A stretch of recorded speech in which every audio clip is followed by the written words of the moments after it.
আসসালামু আলাইকুম। কানিজ ফাতেমা লোপা স্বাগত জানাচ্ছি এনটিভি রাতের খবরে। ক্রাম সিমেন্ট শিরোনাম দেখছিলেন, জানাবো পুরো খবর। গণমাধ্যমকে সত্য ও বস্তুনিষ্ঠ সাংবাদিকতার আহ্বান জানিয়েছেন প্রধানমন্ত্রী তারেক রহমান। দুপুরে সচিবালয়ে টেলিভিশন চ্যানেলের ঊর্ধ্বতনদের সঙ্গে বৈঠকে তিনি বলেন, দলীয় অবস্থান বা সরকারের তোষামোদ নয়, সত্যকে জনগণের সামনে তুলে ধরতে হবে। বৈঠকে টেলিভিশন শিল্পের সংকট, পেশাগত চ্যালেঞ্জ সহ নানা বিষয়ে আলোচনা হয়। খান আলামিনের রিপোর্টে থাকছে বিস্তারিত।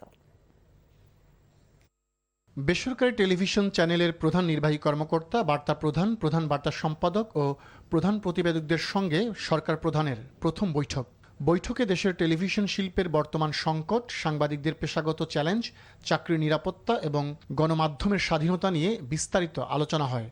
প্রধানমন্ত্রী সত্য ও বস্তুনিষ্ঠ সাংবাদিকতার চর্চা বাড়ানোর তাগিদ দেন। বলেন, দলীয় তোষামোদ নয়, সাংবাদিকতা করতে হবে দেশের ভালোর জন্য। সরকারের খাল খনন কর্মসূচির কারণে স্থানীয়ভাবে কী প্রভাব পড়েছে, এনটিভিতে প্রচারিত এমন ধারাবাহিক প্রতিবেদনের প্রশংসা করেন প্রধানমন্ত্রী তারেক রহমান। এনটিভির প্রতিবেদনের উদাহরণ টেনে অন্যান্য গণমাধ্যমের কর্মকর্তাদেরও এ ধরনের প্রতিবেদন প্রকাশের প্রয়োজনীয়তার কথা তুলে ধরেন প্রধানমন্ত্রী। বৈঠক শেষে প্রধানমন্ত্রীর প্রেস সচিব জানান, অর্থনীতি ও সমাজনীতির পাশাপাশি মানবিক ও সামাজিক মূল্যবোধ জাগ্রত করতে গণমাধ্যমকে ভূমিকা রাখার আহ্বান জানিয়েছেন প্রধানমন্ত্রী। স্বাধীন গণমাধ্যম কমিশন গঠনের উদ্যোগের কথাও জানান প্রেস সচিব। আগামী 18ই জুন স্বাধীন গণমাধ্যম কমিশন গঠন করার ব্যাপারে একটা আলোচনা হবে। সেখানে যেই সমস্যাগুলো আছে সেগুলো নিয়ে যারা সংবাদপত্র শিল্পের সঙ্গে জড়িত আছেন, যারা এই ইন্ডাস্ট্রির সঙ্গে জড়িত আছেন, সবাই মিলে বসে একটা নীতি কাঠামো তৈরি করলে আমরা আশা করি যে আমাদের বিদ্যমান যে সমস্যাগুলো আছে এগুলো একটা সমাধানের দিকে যাবে।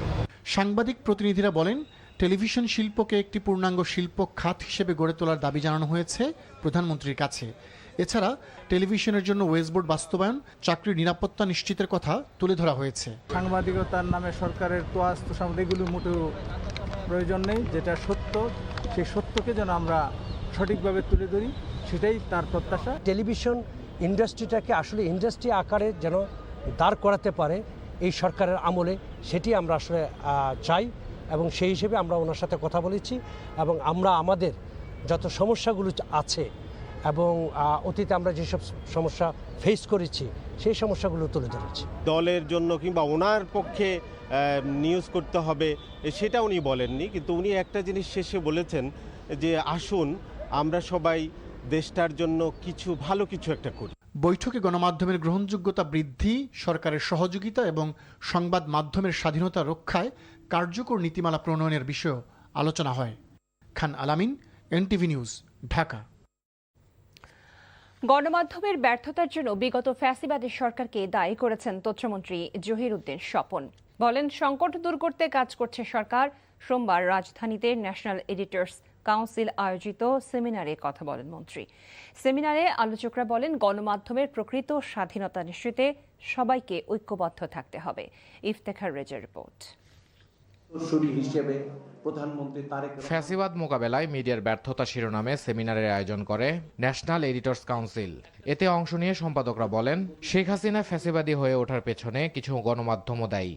আমার দেশ পত্রিকার সম্পাদক মাহমুদুর রহমান বলেন, আওয়ামী লীগ আমলের মতো গণমাধ্যম দমনের পরিবেশ আবার ফিরে আসুক তা কেউ চায় না।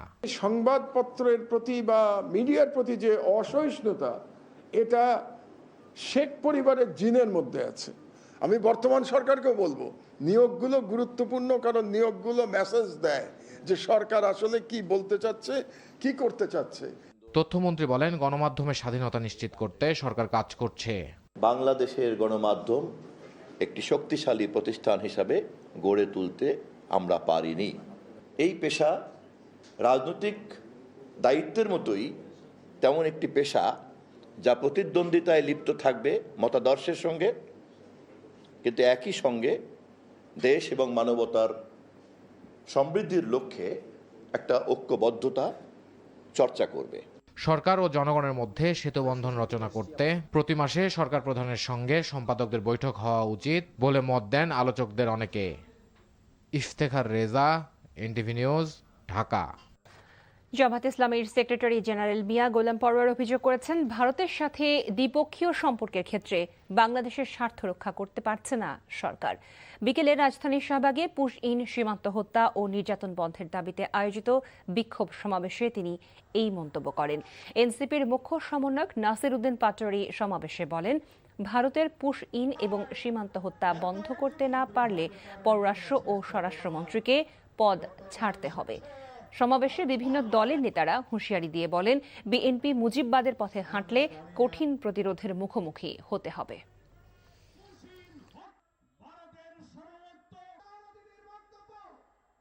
আমাদের ক্ষমতাসীন সরকারের লজ্জা হয় না। আধিপত্যবাদের সেবাদাস তাদের কাছে দাস খত দিয়ে বাংলাদেশটাকে আবার তাদের কাছে বিক্রি করতে বসেছে। আপনার একজন প্রধানমন্ত্রীর উপদেষ্টা দিল্লিতে প্রবেশ করতে পারলেন না, অপমানিত হয়ে ফিরে আসলেন, জাতির কাছে ব্যাখ্যা দিতে পারেন নাই। খুব শীঘ্রই তিস্তা মহাপরিকল্পনা বাস্তবায়নের উদ্যোগ নেবে সরকার, কথা জানিয়েছেন পানি সম্পদ মন্ত্রী শহীদ উদ্দিন চৌধুরী অ্যানি।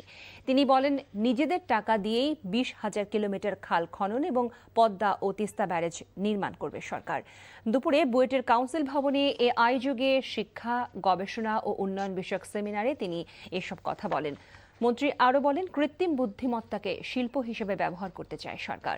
মানব সম্পদ উন্নয়ন, পরিবেশ, জলবায়ু, বন্যা পূর্বাভাস সহ নানা খাতে AI এর ব্যবহার আরও বেশি গবেষণার তাগিদ দেন তিনি। বিরোধী দলীয় নেতা ডক্টর শফিকুর রহমানের সঙ্গে সৌজন্য সাক্ষাৎ করেছেন বাংলাদেশে নিযুক্ত Australian high commissioner Ms Susan Ryle. দুপুরে সংসদ ভবনে বিরোধী দলীয় নেতার কার্যালয়ে সাক্ষাতে দুই দেশের স্বার্থ সংশ্লিষ্ট বিভিন্ন বিষয় নিয়ে আলোচনা হয়। বৈঠকে বিরোধী দলীয় নেতার আসন্ন অস্ট্রেলিয়া সফর, সংসদ নির্বাচন, পরবর্তী গণতন্ত্রকে আরও অর্থবহ করতে সরকার ও বিরোধী দলের ভূমিকা নিয়ে আলোচনা হয়।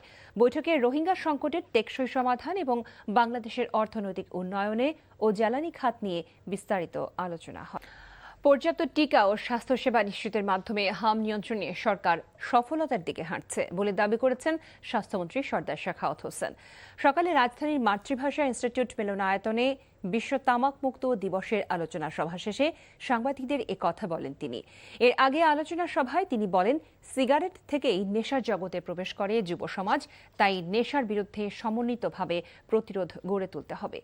নেশামুক্ত যুব সমাজ গড়তে না পারলে স্বাস্থ্য খাতে যত বরাদ্দই হোক তা কাজে আসবে না বলে মনে করেন স্বাস্থ্যমন্ত্রী। আমরা সার্থক এটা ডেফিনিশন, এটা বলা কঠিনভাবে ঠিক না, বাট এটা বলবো আমরা সার্থক আটকে রাখতে পেরেছি।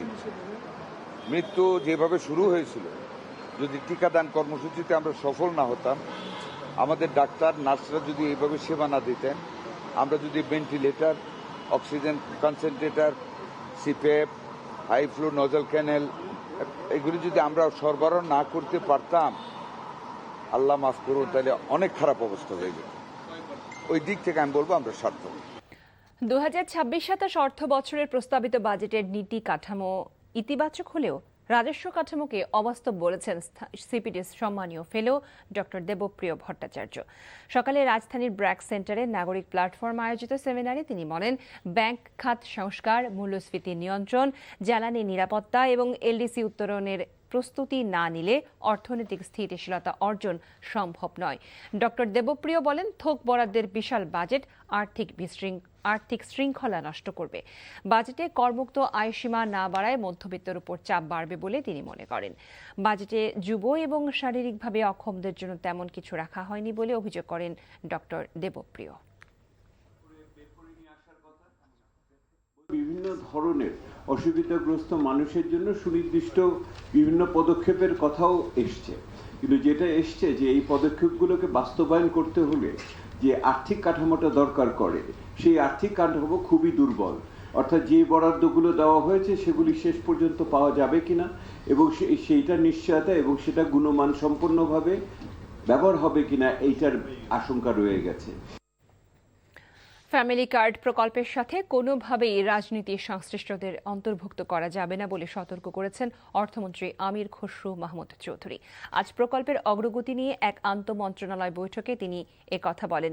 ফ্যামিলি কার্ড প্রকল্পের জন্য প্রস্তাবিত বাজেটে অতিরিক্ত ১,৪০০ কোটি টাকা বরাদ্দ রাখা হয়েছে। জনগণের করের এই টাকা সঠিকভাবে ব্যয় হচ্ছে কিনা সে বিষয়ে পর্যালোচনা করতে প্রকল্প সংশ্লিষ্ট কর্মকর্তাদের নির্দেশ দেন অর্থমন্ত্রী। প্রস্তাবিত বাজেটে সমাজের প্রতিটি শ্রেণীর মানুষকে বিবেচনায় নেওয়া হয়েছে বলেও তিনি জানান। বিশ্ব রক্তদাতা দিবস উপলক্ষে আকিজ মনোয়ারা ট্রাস্টের উদ্যোগে ব্লাড গ্রুপিং ও স্বেচ্ছায় রক্তদান কর্মসূচি অনুষ্ঠিত হয়েছে। রোববার আকিজ হাউসের অনুষ্ঠানে নিরাপদ রক্ত সংগ্রহ এবং মানবিক সেবামূলক কার্যক্রমকে আরও গতিশীল করতে আনুষ্ঠানিকভাবে Akij wellbeing blood bank club এর উদ্বোধন করেন আকিজ মনোয়ারা ট্রাস্টের প্রতিনিধিরা। এ সময় আকিজ ভেঞ্চার গ্রুপের deputy managing director Sajmin Sultana উপস্থিত ছিলেন। এছাড়া বাংলাদেশ রেড ক্রিসেন্ট সোসাইটির প্রতিনিধি সহ আকিজ মনোয়ারা ট্রাস্ট ও আকিজ ভেঞ্চার গ্রুপের ঊর্ধ্বতন কর্মকর্তারা অনুষ্ঠানে উপস্থিত ছিলেন। এই ছিল রাতের খবর। এই খবরের ভিডিও সহ আপডেট জানতে ভিজিট করুন এনটিভি অনলাইন www.ntvbd.com। এছাড়াও এনটিভির জনপ্রিয় সব অনুষ্ঠান ও খবরের আপডেট জানতে ভিজিট করুন আমাদের ইউটিউব ও ভেরিফাইড ফেসবুক পেজ। রাত ১টায় মধ্যরাতের খবর দেখার আমন্ত্রণ জানিয়ে বিদায় নিচ্ছি। সবাইকে ধন্যবাদ এতক্ষণ সাথে থাকার জন্য। শুভরাত্রি।